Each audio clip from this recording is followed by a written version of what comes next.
selamat datang di video saya. Pada kesempatan kali ini saya akan mereview makalah yang saya buat pada kelompok 10 untuk memenuhi ujian di semester ganjil. Pada mata kuliah anak berkebutuhan khusus yang diampu oleh dosen Diploma Sri Yuliastini SPD MPD pada kelas program studi bimbingan dan konsultasi 5K. Terlebih dahulu, perkenalkan, nama saya Nika Dewi Nyanyi dengan nomor NIM 2022-01-01-0010. Ada materi yang akan saya bawakan yaitu adalah pendidikan anak berkebutuhan khusus di SMP biasa. Ada beberapa yang akan bahas. Yang pertama adalah layanan pendidikan yang efektif bagi anak berkebutuhan khusus di SMP biasa. Yang kedua, proses identifikasi dan asesmen anak berkebutuhan khusus dilakukan di SMP biasa. Kemudian juga tindak lanjut yang diperlukan dalam layanan pendidikan bagi anak berkebutuhan khusus di SMP biasa. Kemudian topik yang akan kita bahas pada pertemuan kali ini, semoga teman-teman tetap semangat akan video sampai akhir video nanti, gitu ya. Oh ya, semoga teman-teman disertai pada kali ini dalam keadaan sehat dan sukacita ya teman-teman. Baik, selanjutnya kita akan membahas mengenai latar belakang layanan pendidikan bagi siswa ABK di SMP biasa. Sudah terlihat pada layar teman-teman. Nah, menurut Undang-Undang Nomor 20 Tahun 2003 tentang pendidikan, di mana diartikan sebagai usaha sadar dan rencana yang menjadi hak semua individu untuk dapat berkembang secara optimal guna meningkatkan kualitas hidup dan kesejahteraan hidupnya. Ya. Nah, pendidikan anak berkebutuhan khusus di SMP ini yang disebut sebagai pendidikan inklusi, di mana pendidikan ini menyatukan, gitu ya, anak-anak yang berkebutuhan khusus dan anak-anak yang non-ABK, sehingga akan memungkinkan adanya interaksi sehingga membantu anak-anak berkebutuhan khusus untuk menerima stimulus yang sesuai dengan kebutuhannya, mengembangkan keterampilan sosial melalui membangun hubungan sosial yang sehat, dan dia akan memunculkan rasa diterima sehingga dapat meningkatkan kepercayaan diri bagi anak yang berkebutuhan khusus tersebut, gitu ya. Nah, lalu bagi anak-anak yang ABK, itu ini akan memungkinkan mereka belajar menanamkan nilai toleransi, empati, mengembangkan kemampuan kerjasama dalam keberagaman mahasiswa, dan yang penting adalah kepemimpinan yang baik. Kemudian selanjutnya kita beralih dulu. Saya geserkan terlebih dahulu ya. Oke. Nah, tentunya pendidikan inklusi ini sebenarnya adalah untuk mewujudkan pemerataan pendidikan di Indonesia tanpa membeda-bedakan fisik maupun ekonomi seorang anak, gitu ya, sehingga mereka dapat haknya untuk belajar tanpa diskriminasi, gitu ya. Nah, tentunya dalam penerapan pendidikan inklusi ini akan menghadapi sebuah tantangan, gitu ya. Ada beberapa hal yang dapat kita lakukan di sini yang sudah saya siapkan. Yang pertama adalah meningkatkan kompetensi pengajaran guru melalui program-program pelatihan khusus, gitu, sehingga guru memiliki keterampilan yang terampil untuk memberikan pembelajaran yang sesuai bagi anak berkebutuhan khusus, gitu ya. Kemudian yang kedua di sini menyediakan infrastruktur dan fasilitas pendidikan yang tetap untuk memenuhi kebutuhan anak berkebutuhan khusus, gitu ya. Tentu dengan infrastruktur dan fasilitas ini dapat meningkatkan proses belajar dalam kelas, gitu ya, tanpa membeda-bedakan anak yang non ABK dengan anak yang ABK. Kemudian langkah yang ketiga, kita bisa melakukan edukasi pada orang tua dan masyarakat umum mengenai hak setiap anak pendidikan, termasuk anak yang berkebutuhan khusus. Nah, dengan menginstruksi ini harapannya efektivitas pendidikan ini dapat dirasakan oleh anak berkebutuhan khusus dan anak yang tidak ABK, gitu ya, atau anak yang sehat secara fisik atau sempurna. Nah, ada beberapa model kelas ya yang kita lakukan sebenarnya. Yang pertama yang kita siapkan di sini adalah model kelas reguler, dimana ini bertujuan untuk rasa kebersamaan dan menghilangkan stigma pada peserta kebutuhan khusus, sekaligus mempersiapkan mereka untuk berpartisipasi dalam masyarakat gitu ya. Kemudian yang kedua ada model pasar, di mana tujuannya ini adalah menyediakan bantuan yang lebih intensif lagi bagi pelajar dengan kebutuhan khusus itu dengan memberikan peluang bagi mereka untuk menjalin hubungan sosial dengan anak usianya. Dan yang ketiga adalah model pull out, artinya pendekatan ini memadukan adaptasi dengan bantuan yang mendalam begitu ya. Jadi di sini juga ada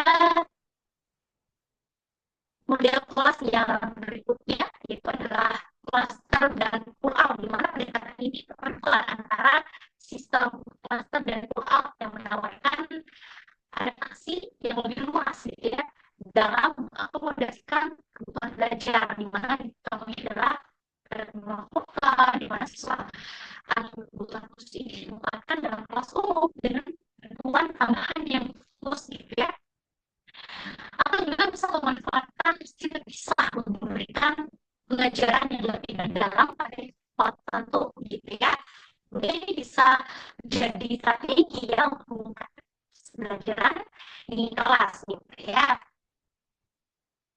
Nah, selanjutnya itu adalah model kelas khusus di mana artinya model ini menerapkan sistem pembelajaran di kelas yang sebenarnya terpisah dari lingkungan reguler, di mana siswa yang berkebutuhan khusus ini belajar tanpa integrasi dengan rekan-rekan non berkebutuhan khusus.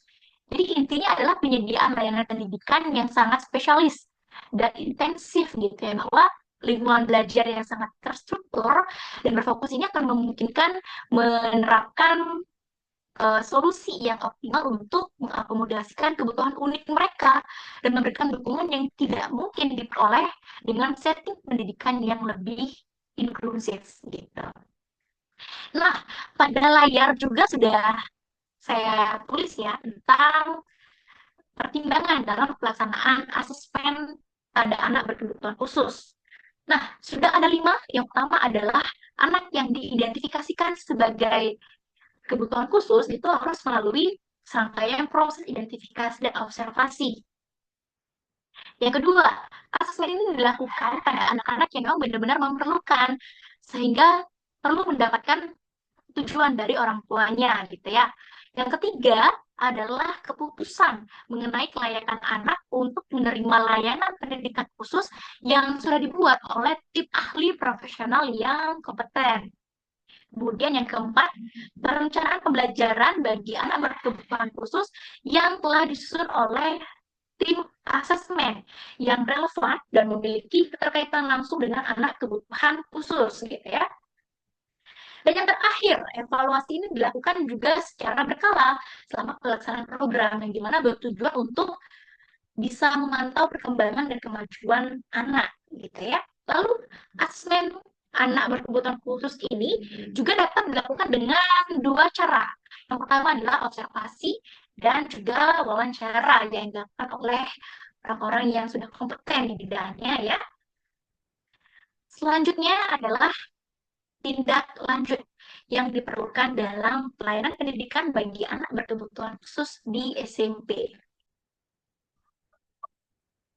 Nah, tindak lanjut yang dapat dilakukan yang pertama adalah merancang dan mengimplementasikan program pembelajaran individual atau IEP yang efektif. Nah, tentunya ada beberapa hal yang dapat dilakukan gitu ya. Secara singkat itu adalah pengumpulan informasi, kemudian melalui penyusunan rencana, memilih strategi yang tepat, dan penyesuaian dengan evaluasi yang berkala dan juga tepat. Ya. Kemudian tindak lanjut berikutnya adalah penyesuaian kurikulum dan metode pembelajaran di sekolah yang ramah bagi anak berkebutuhan khusus gitu ya, sehingga proses pembelajaran itu benar-benar dirasakan oleh anak berkebutuhan khusus gitu ya. Kemudian ada pihak-pihak yang juga berperan penting untuk mewujudkan pendidikan inklusif gitu ya. Yang pertama adalah peran pemerintah. Di mana sih kita membutuhkan peran pemerintah? Nah, yang pertama itu tentu kita membutuhkan anggaran yang tepat gitu ya untuk penyaluran dana dan bantuan gitu. Kemudian juga pengadaan infrastruktur dan peralatan yang diperlukan gitu ya. Terus juga perekrutan dan pengembangan tenaga pendidik yang kompeten, serta kan juga perlu nih peran pemerintah dalam penyesuaian kurikulum yang sesuai gitu. Sehingga mereka juga bisa bertanggung jawab untuk meningkatkan kapabilitas dan keahlian para pengajar di lembaga pendidikan dengan prinsip-prinsip pendidikan inklusif. Kemudian peran pemerintah selanjutnya adalah mereka juga harus melaksanakan secara optimal gitu ya melalui kecamatan, kabupaten kota hingga provinsi sehingga merata gitu ya. Kemudian yang selanjutnya adalah peran masyarakat, di mana masyarakat ini juga berperan untuk mendukung keberhasilan pendidikan inklusif. Salah satunya adalah dengan menjadi mitra pemerintah dalam memastikan terlaksananya pendidikan inklusi dengan baik. Kemudian meningkatkan akses bagi peserta didik dengan kebutuhan khusus tersebut. Misalnya, menyesuaikan atau menyediakan peluang kerja, membuka usaha bagi anak kebutuhan khusus, dan memberikan pelatihan keterampilan bagi mereka untuk menumbuhkan dan memperkuat pemahaman tentang bahwa hak anak itu berhak untuk mendapatkan pendidikan yang layak. Serta yang terakhir, masyarakat juga perlu nih untuk melakukan pengawasan sosial terhadap kebijakan yang diambil oleh pemerintah gitu ya. Nah, peran selanjutnya adalah peran orang tua, di mana orang tua itu terlibat dalam pengambilan keputusan terkait pendidikan anak gitu ya. Yang dimana ini akan berpengaruh pada keberhasilan anak gitu ya. Nah, di mana orang tua ini dapat memberikan dukungan terhadap kebijakan yang diterapkan oleh sekolah, termasuk dalam penyediaan DPK atau fasilitas yang dapat diakses oleh anak-anak berkebutuhan khusus gitu. Kemudian yang terakhir juga adalah peran dari satuan pendidikan, di mana sebenarnya perlu adanya kolaborasi dari guru, pendidikan luar biasa, pendidikan umum, maupun juga tenaga pendidik lainnya untuk memenuhi kebutuhan peserta didik yang mendukung proses pembelajaran dan partisipasi semua siswa gitu ya. Jadi perlu juga dipantau atau dievaluasi untuk meningkatkan kualitas pendidikan di satuan pendidikan gitu.